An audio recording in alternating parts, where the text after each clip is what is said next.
So yeah, I'm back with another video. So yeah, I got a few topics to talk about, but the first thing I want to touch on is Gabriel. For me, obviously the season started and he was dropped. Obviously we knew he wasn't injured. There was some rumors going on about he might be sold. I still don't understand why certain fans don't rate him or certain fans have some sort of issue with him. I don't get it. The guy's a top defender. He's got everything in his locker.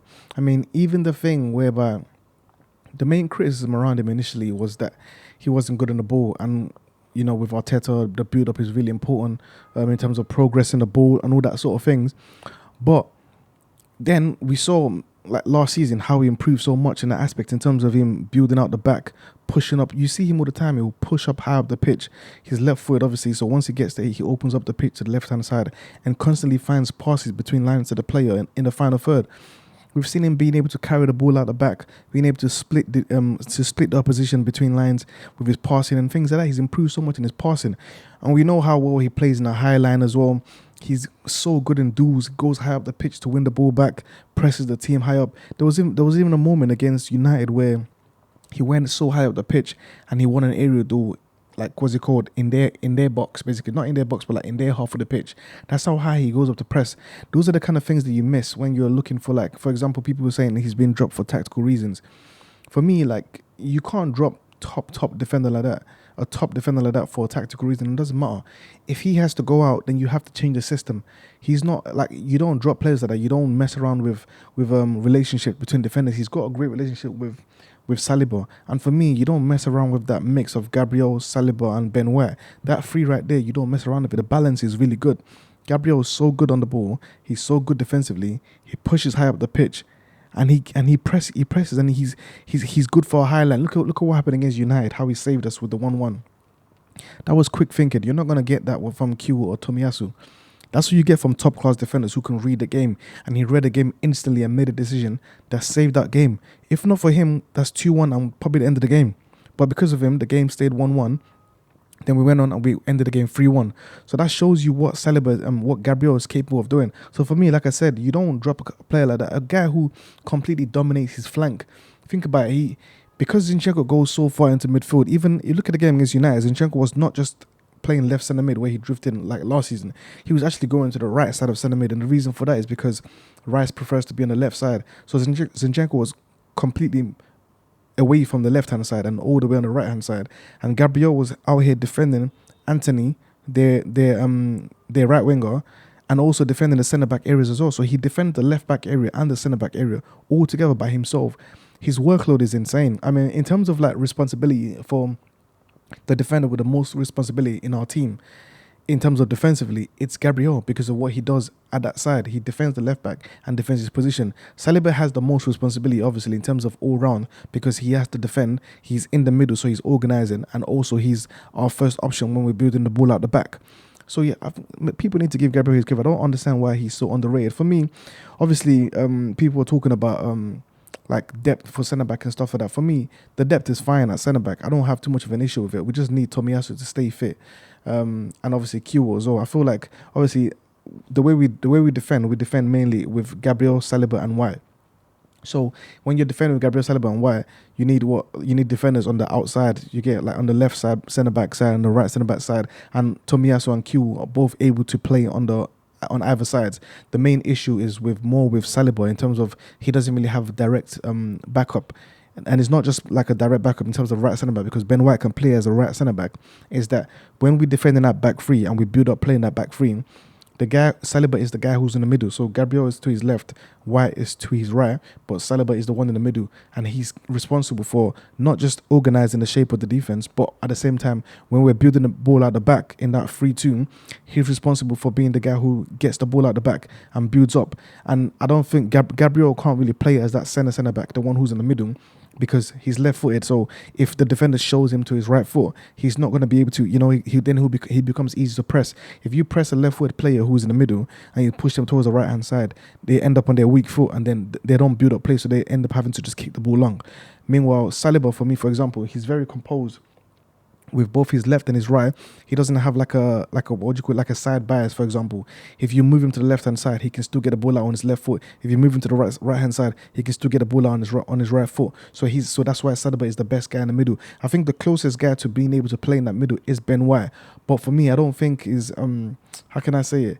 I don't think he's dominant enough in that area for me to be the guy who plays in the middle. But as long as Saliba stays fit, or even if he doesn't, Ben White can play a certain amount of games. I think Ben White can play a certain amount of games as that centre back for now. But in terms of long term, I think that would be the guy that we need to bring in to be the backup of Saliba. But the problem with that is that it's very difficult to get backups for guys like Saliba, guys like Saka, because, for example, they're never going to play. You know, that's the reason why Saka doesn't have a backup or like a direct backup, because if you're a backup to guys like Saka, guys like Saliba, these are the key guys in the team, like Declan Rice, for example.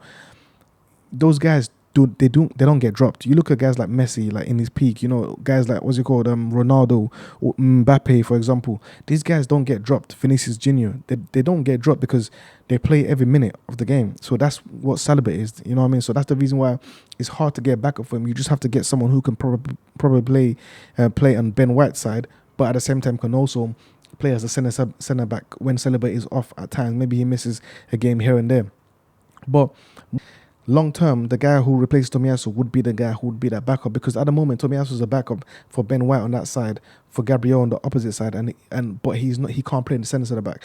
But obviously we know Tomiyasu does have some fitness issue. So for me, I feel like if we do eventually get someone who can replace Tomiyasu out of the team, then that guy can, ideally you get someone who can also play in the middle of the back three, so that way we have it all covered. But for me, I don't think the centre-back depth is the main issue. For me, a bigger issue for me is more of the inverted centre-back area, so basically the left-back. Obviously, we had Zinchenko who could play there, we had Timber, we had Partey who could play there. My thing with Zinchenko is this: I already said before last season, when you think about the Liverpool game where he made a mistake, is at the end of the day, what Zinchenko gives us overall in a full season, what he gives us is more important than anything that any flaws he has defensively, because he's an amazing player in the build-up. You saw against United when he came back into the team, the difference that he made. He brings something else to the game, something that Tomiyasu couldn't bring there, something that Kyo couldn't bring there. You know, he's just a different level of player. The only guy who can compete with Zinchenko in terms of the build-up play and how he helps us in the first phase of build-up is Partey. He's the only one who has the same qualities as Zinchenko in that sense. But you saw what Zinchenko brought to the team straight away as soon as he came into the team. Completely changed the game, sat next to Rice, building up play, finding plays between lines, playing long balls over the top to get players. So what Zinchenko gives us is unbelievable. So we can't miss that. That's why Timber was so important. The reason why, for me, why Timber was so important is just simply because when you think about it, like, the issues that we had with Zinchenko was that, yes, he was great in possession, but defensively, he didn't offer, the flaws were there. And most of the times, Gabriel was having to defend in isolation by himself because Zinchenko's there. But that's the trade-off that you do. You know, sometimes you make trade-offs for players that you feel they can offer you something going forward. So you make the trade-off defensively. That's why Gabriel is so important, because Zinchenko is not going to offer the same kind of defensive cover that someone like Ben White is offering on the opposite side. But what Zinchenko does offers you is what is in build-up. But why Timber was so important is that he gave us not the same level, but very good level in build-up play. He was technically sound. He had no flaws technically, and defensively he was very good.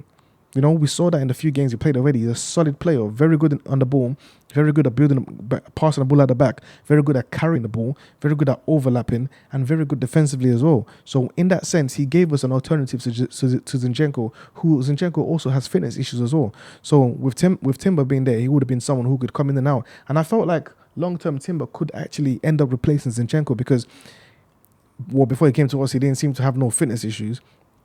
He's great defensively, and he can build up play as well, and he's very good technically. So that would have been a very good backup for me. So like I said, the Timber injury to me is season defining, because he was a very versatile player. He could cover Ben White, he could cover Zinchenko at the same time as well, and he gave us something that Zinchenko missed, which is the defensive aspect of the game as well. So that Timber thing was a big miss, and I feel like we should have gone back into the transfer window to try and replace him with a similar player who could offer something similar.